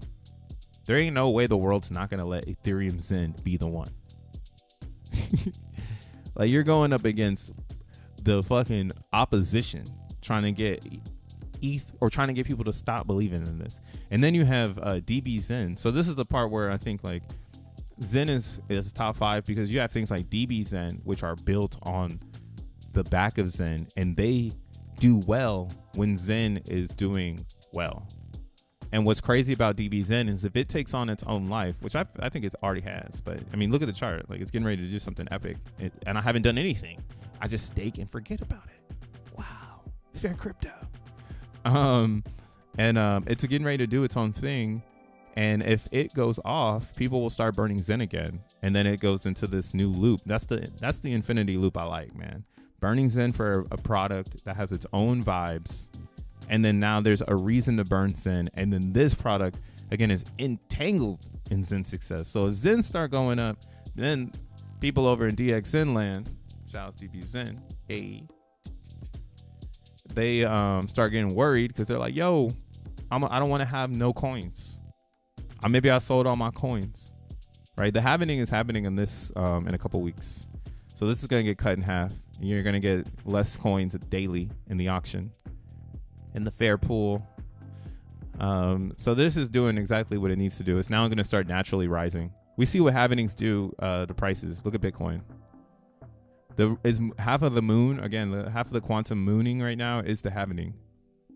And people are like, yo, are they going to price in an all-time high? But the speculation is what's keeping everything. Again, don't be distracted by the price, man. This is 2016 all over again. Right? We saw this in 2016. This candle right here. This was nothing more than FUD every day and the price going up at the same time. I'll never forget that shit. I was like, why is this shit still going up? Like, everyone's telling me to sell my Bitcoins. So yeah, don't follow the mainstream right now. This narrative is done, bro. Inscriptions fucked Bitcoin up, bro. It brought a brand new branch no one was thinking about. The FUD on ordinals was insane. That's how you know I was saying, like, if we get a dip, the ordinal crowd is gonna just buy it up, and we never got it because they wouldn't give us that shit. Again, you gotta think about the real world. The real world doesn't want the fucking mushroom boys on mushrooms and all-time highs. They're gonna kind of make you think it, and then they're gonna right, and that's how I think this is gonna do. I think DXN is gonna take on a corporate life. Everyone's calling Zen corporate, but I think this is gonna get more corporate than Zen, and Zen is gonna be chaotic. So like its structure is gonna build such a nice price in DXN. Right, I dread not selling DXN at all-time highs, but that must mean it must be higher. Can we get much higher? So high. DXN $100. Please bring it back. Can we get much higher? I'm so excited. What will be the price for 1XN at the start? Bro, I don't even know. Most of these coins, like, I wish there was a way for me to see coins really quickly. Like, I wish there was a customization. Can I see coins with with a billion coins? But yeah, layer ones are expensive, bro. Layer ones are not cheap anymore. You don't see pennies on layer ones anymore. You got to update your worldview on that one. A penny, bro. What the fuck? That ain't facts. Right? People still hold on to Shiba Inu because they made so much money off of a bunch of people piling in behind each other. But yeah, I think this is a dead narrative that coin costs less than a penny. That's like disrespectful to crypto, like thinking that. And anything of value, anything that's worth anything, should be at least 1 cent, if not 3 cents. Right? Look at this price. Look at everything on here. Like even Caspa, 17 cents. Shiba Inu is the only coin that's up not at a penny. Aren't you concerned, Shiba crowd? Have you done the research? Yo, Shiba is literally the only coin up here that is under a penny. Wow. And then Bonk. Of course, it's a meme. What, is there any other ones? All right, we almost to the top 100. Only seen 2. Here we go. BitTorrent. I don't really know. Still got $1 billion market cap though. Damn. All right, let's look at how many coins BitTorrent has. 100 USD and DXN is just 5 million market cap. $100 USD. Damn, that's crazy to think about too. If Zen can hit a billion, or if X1 can hit $1 billion, and that's just being very minimal. That's like not including all of this shit that's going into it, right? Again, OpenAI is evaluated at 7 trillion, and we have OpenAI unmasked. Because this right here is pinging GP4. It's either GPT 3.5, but I think it's GPT-4. Either way, you got to have an API, and you got to pay for it. So, big ups to Fair Crypto for decentralizing an open source API that costs money. That's how you got to do it nowadays. But yeah, OpenAI is sitting at 7 trillion in the valuation of AI money or whatever. So yeah, what is this at? Oh yeah, this one had way too many coins. 999 billion, right? Wait, billion or 100,000 million billion trillion. Oh wow, this had 99 trillion. Yeah, 5 zeros. So you see what I mean? The top, if you get into the top 100, you're not gonna be under a penny. You erase that theory. That's gone. This is the future. We in a bull market now, boy. So, damn, even stats made it in this area. That's kind of funny. Seeing this here actually makes me bullish on stats. Just thinking about it. Like, wow, this is really here at a billy under 1 cent, and everything else isn't like that. How many? Oh, wait, but these have way too many coins. Yeah. They got to start burning their coins. If stats came out with some sort of way to burn coins, that'd be kind of cool. What else is out there? But yeah, Jack ain't lying, bro. There is not one layer one that is under $1 billion. There's not one, dude. I mean, I analyzed this. That's why I say it's always funny when you start to see the gap as you get to the top. The top is like, it gets gappy after the top 10. So really the floor is 18 billion. That's real floor. In my opinion, this top 10 floor is all that matters. So 18 billion is where we need to get. I mean, X1 can be here or XN can be here. And that's why, again, it's like there's 3 coins that all work together to make one giant idea, which is obviously going to spawn other ideas. So even CoinGecko is already looking dated because there's going to be a whole bunch of Zen sites with all the Zen things of people going degen into the fair crypto world. Because again, the cool thing about fair crypto is that you can make coins in crypto 1.0 and bring them to crypto 2.0. Right? I actually think this is all packaged in one. Maybe we could say 2.0 was Ethereum, but the Nakamoto consensus makes it so parallel to the Bitcoin that the DAG or the parallel consensus mechanism of proof of work and proof of stake running in parallel thanks to the DAG structure, I think is the future of blockchain. I think that is a way better security system than, yo, you got 5, okay, you got 10, okay, you got 20, okay. All right, that's human error, bro.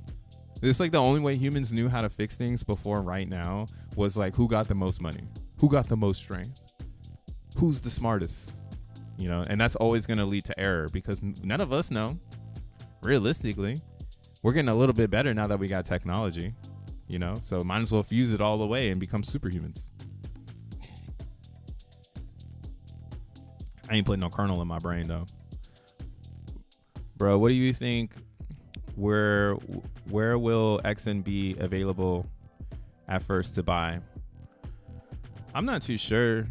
From the meta, like it seems like you want to get XNM, like you want to be mining XENblocks, because in my opinion, it's going to be easier to distribute inflation to pre-existing network, because then I recycle my, like right now I have, like if I have 100,000 XNM and then I go and I turn it all into XN tokens, now all the economical energy created in this vehicle or in this blockchain is being imported into X1 chain.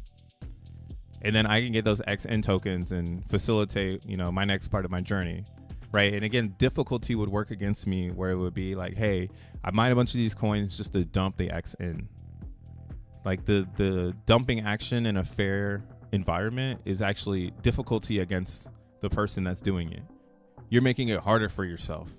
Right. It's almost the same thing for the Zen, dude. If people would have held Zen, but this is always going to be a quantum cat experiment because it's hard with random people being the random act.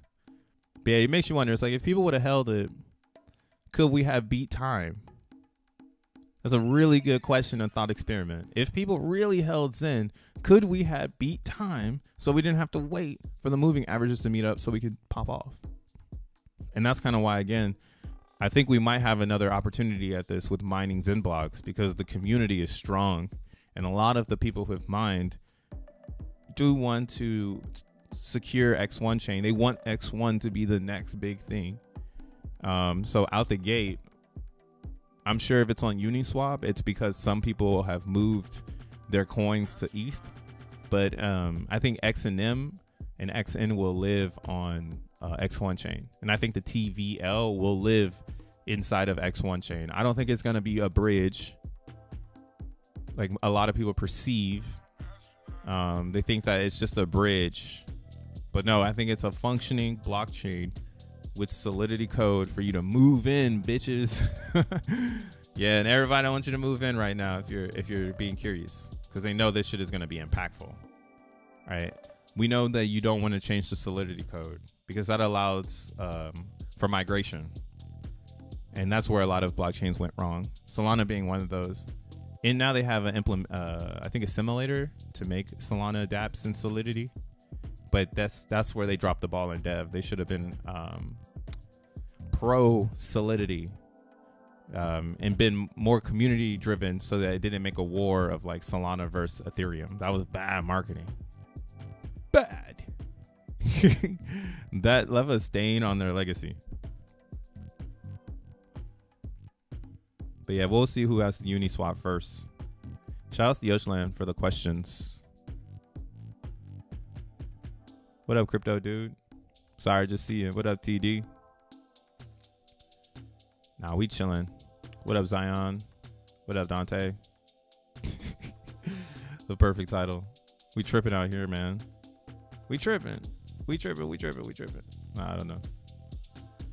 But yeah, man. Damn, I've been talking for almost 2 hours. People ask me like, how the fuck can you talk about Zen for like 2 hours every day? And I'm like, man, have you guys not seen this? How boring this fucking market is?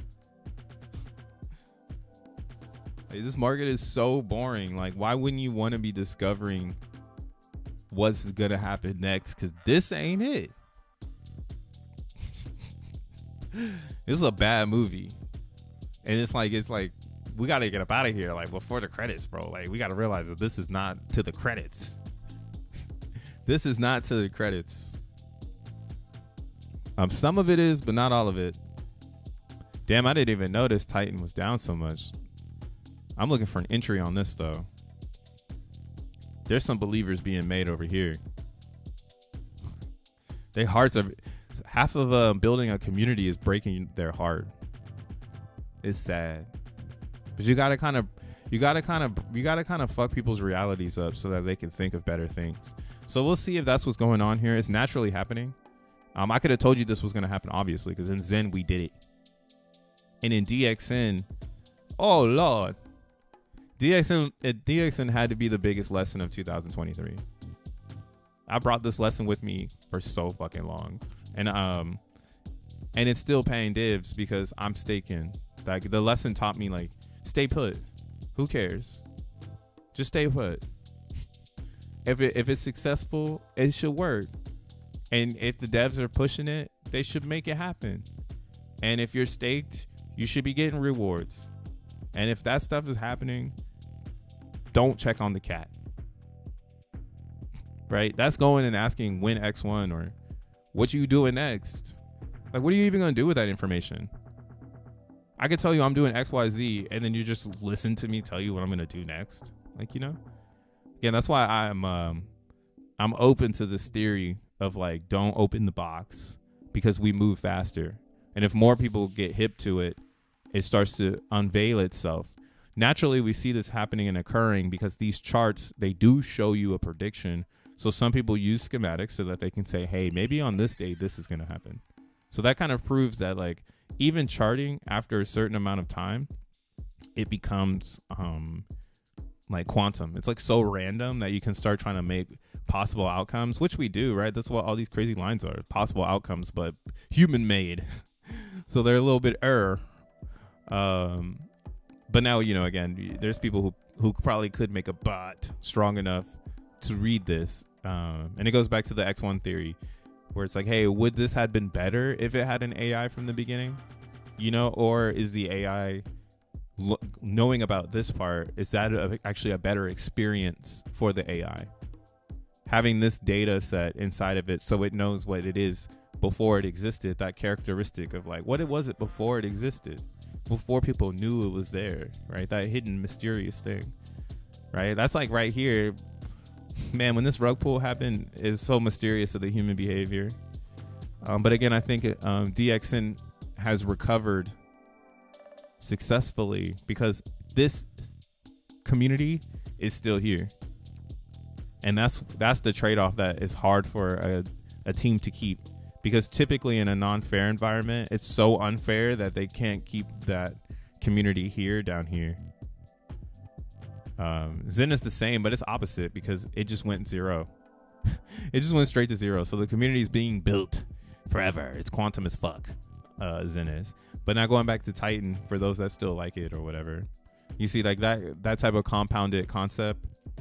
I mean, but you guys didn't get much time compared to DB Zen. DB Zen spent some time up here, if you want to relate the two, of this compounded time theory of, like, the longer it moves in a fair environment. Because I mean, this is fair for people who fucking like Titan. I know it's not fair because 3% goes to a master node. That's backwards. Like, it needs to be 100% free. But I will play the token game of, like, maybe there's some X's here. But I would say, yeah, from my analyzation, that this only stayed here for so long, for like a day. It could be a little short-winded. I mean, it did do another one and another one and another one and another one. So 5 little community beliefs, right? Because it's already going to zero. So to pump it means you believe it into it. So, like, maybe this is where they build out. So I'll keep my eye on it in this little area, because that would be a stupid, ridiculous gain. I'm seeing this happen in Hex. And these older coins are good things to learn about, I guess. Because now it has me, like, the compounded time theory. Like, Hex has gone through so much, man. Now, do I think it's going to get adoption? No. But if I was, like, to say to myself, hey, I got all these forgotten coins, couldn't they do something in this when, you know, no one's looking? No one's looking right now. But when everything's going up, people are going to be looking. And I think Hex is one of those where people have so many of the coins, they would just take it up. They would build a facade that something's going to happen, even though nothing is going to happen. We're getting one last hurrah of that shit. So fucking have some fun out there, okay? Go find some shit that's promising that something's gonna happen. That's like my my NFT coins. I'm hodling them because they promising something's gonna happen. This one with the 0 looks, Jesus. Yeah, we don't have that in Zen world. That's that fair crypto. In fair crypto, you don't have to worry if something's gonna happen. It's solution based tokens. So if the token doesn't fit in as a solution, or in mathematics, 2 axions, or you want to make an axion, which is the truth. So like 2 variables make an axion. So like that's where the truth lies in fair crypto. If these 2 things are here, then they should make an axion of fair. And then that's all it needs. It doesn't need anything else. It doesn't need anyone to come out. It doesn't need no lawsuits. It doesn't need Wall Street. Even though those are cool things to have, we needed that stuff just to kind of get us into the, that's like the reality. Like the reality worked on that, and now things are changing. Everybody used to watch Jerry Springer. Now they just watch TikTok.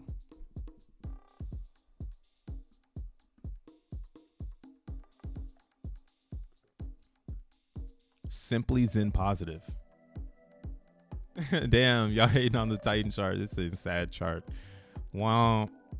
They got rug, man. We got to bring them in. I like what Cloud said. Arms wide open. Arms wide open. We got our arms wide open. But yeah, you see what I mean, Titan crew? If you were looking at this chart versus DXN, you see what I mean by community and staying connected to the Zen world. If you really do, that's what Zen is based in, is staying connected. Even though Phoenix has drifted away, the dev is still not, it's not like Joe Blau shows up to a space and people shit on him. He's actually kind of praised, like, yo, wow, you made something cool. What a backwards world. Most communities, if you make something that doesn't make anybody money, they're like trying to kick you out. In the Zen world, it's just like, wow, man, at least you made something cool. So I think that, again, that's the only thing that kind of, those were all the red flags that are showing you this red candle. Talking bad about VMPX, saying better than the Zen experience, and then not pushing an innovative product. So now this coin just exists, but people are in it. They're $15 million. So, almost $1 million of liquidity. So there are people who are in it. They balls deep in this motherfucker. They gonna have to figure it out. But again, it exists. So there's a lot of different ways to do it. And yeah, it's fascinating. What about the pond coin? Yeah, fuck the chart. Tracy West said he made 6 Titan mints, and tomorrow is my 4th one, and it's already not profitable. Oh, so you're part of the dump. Oh, so this is a collective dump. Yeah, this is that's collective. That sucks. That's the thing that sucks about a fair launch, though. All the mints come out on the same day, and you have to think ahead of the minters. That's not fair, because then why were you even thinking that way? That's how I felt about Zen, and why I got really involved in nurturing the ideology of Zen, because I just didn't think that was right. Like, I don't think that's how the fair launch should work. And now I'm seeing proof that that's not how it should work. So we might be getting to a world where the fair launch is the only thing that works. Is the only thing. 100% to the community. No ifs, ands, or buts. Innovate on top of that.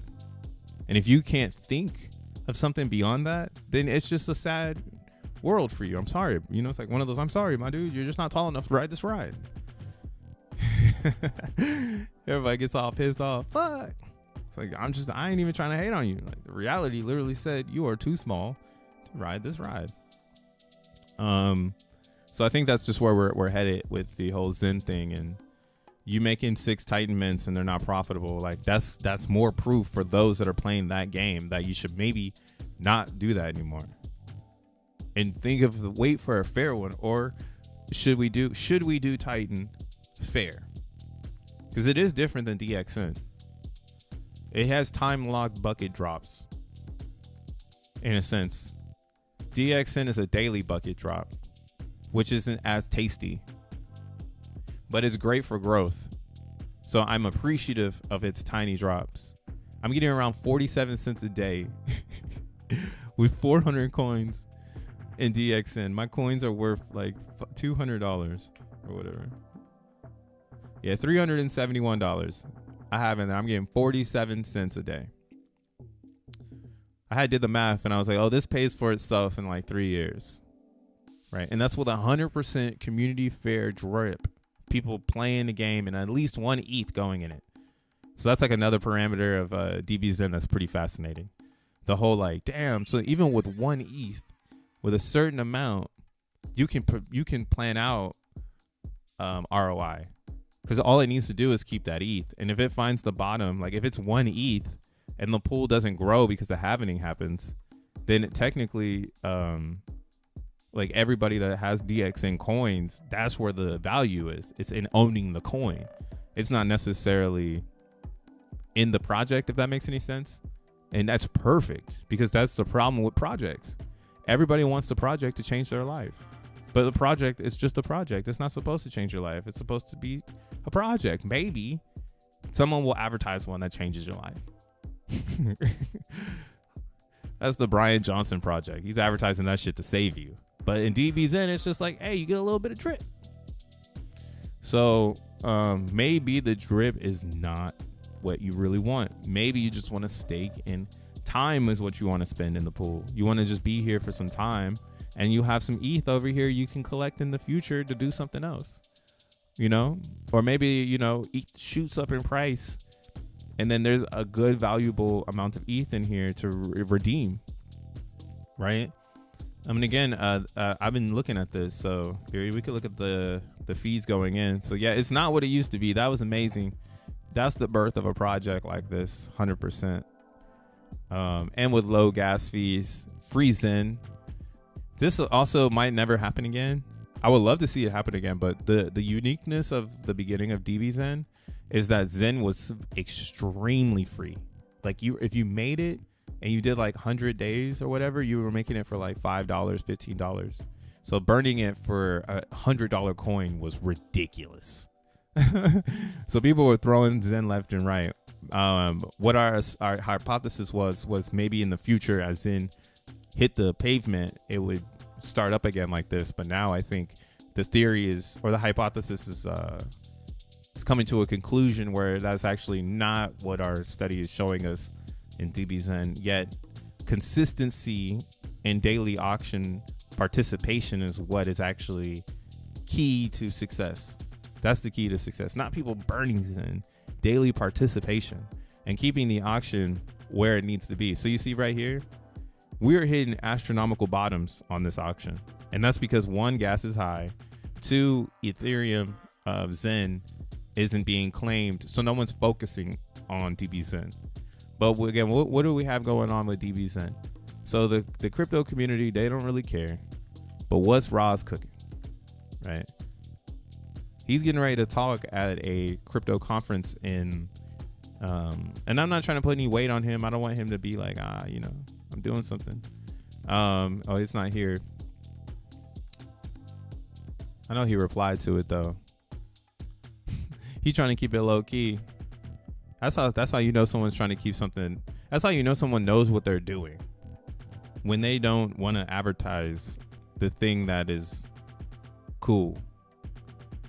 I don't know where it is, but yeah, he's getting ready to talk at a conference. And again, what's unique about DBZen that he'll always bring with him is this fact right here. This is the fact of DBZen. The total amount of ETH that's entered this contract. It's over $17 million, $5.3 thousand or 3,000 or 5,310 Ethereum, ladies and gentlemen, has entered this contract. 100% has gone back to the community. What in the fuck? Like, so many people would be fascinated about this. Like, what? And then it's like, yeah, man. And people still burn a little. They still chance it because the value is in the token. It's not in the rewards. And it's being able to separate this psychology that most people associate with participation. Like if they don't get the reward they're looking for, they get out.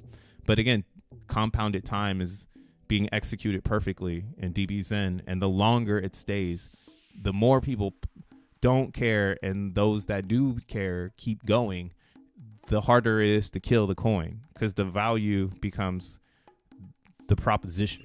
Well, how valuable is this 47 cents crypto bros making a day?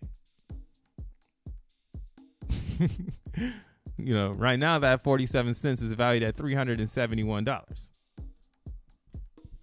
So how many days I need the ROI at today's price?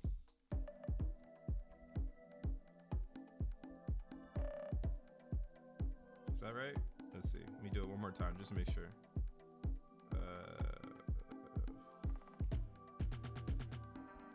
371 divided by 47 cents. So yeah, I need 300 or 789 days. That's 2 years. 2 years in the pool, and I would ROI on my investment. That's not bad. And then it's just free money after that. Like, we know crypto is going to be around. That's the hardest thing to bet on. The hardest thing is betting on if the crypto is going to be there. And what has DBZen now shown us?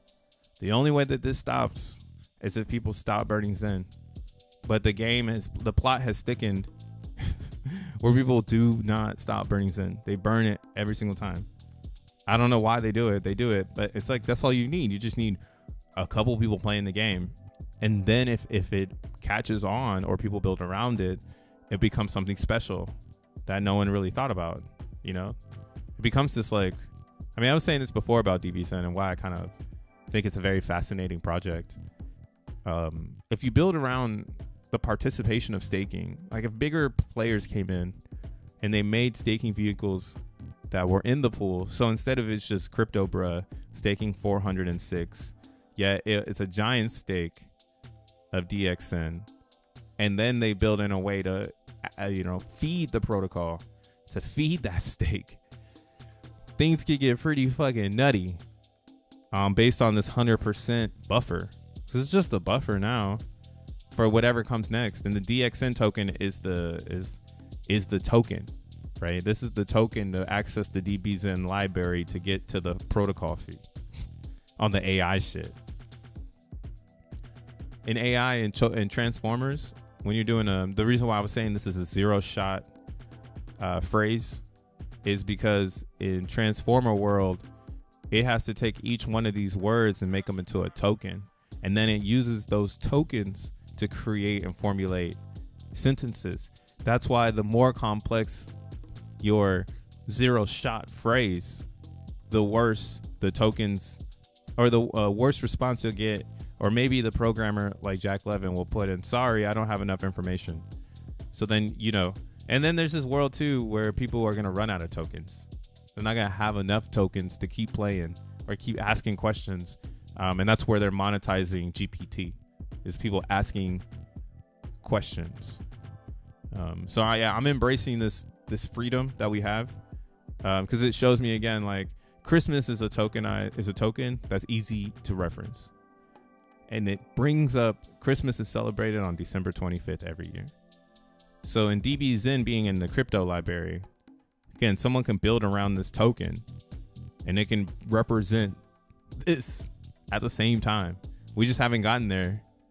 And I'm glad that it's open source, right? And it's 100% fair crypto, so people can dream with it. You can't really do that with Titan, unfortunately. And that's why this chart looks so choppy.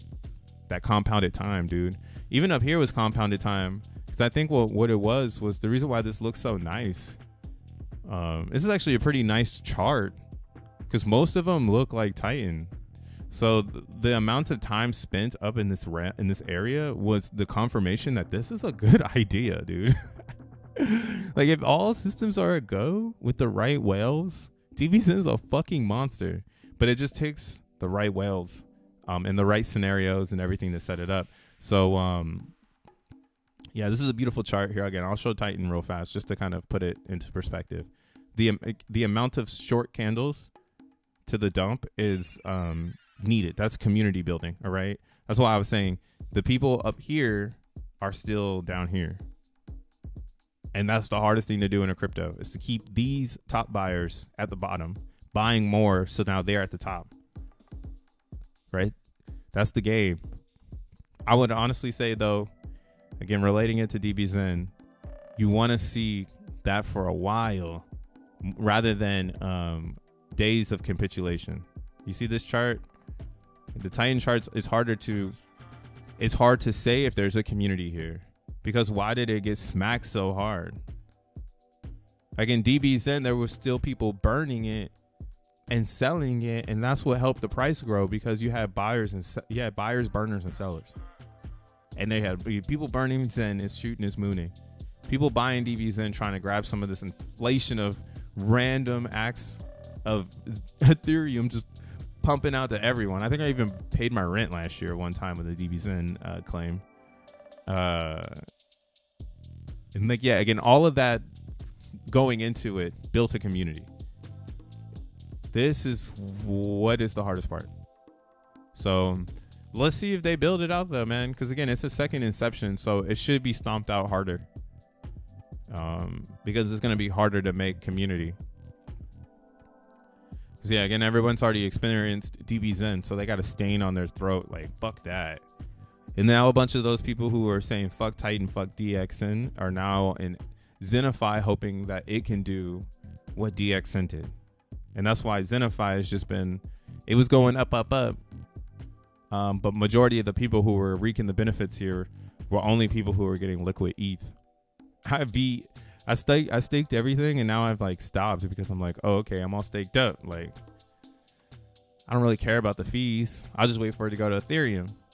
Right. So now this is already transforming into a different narrative. I still believe in it, you know. But again, I think DXN is the most pure version of this opportunity. This is just so pure. Like, make it make sense to me, please.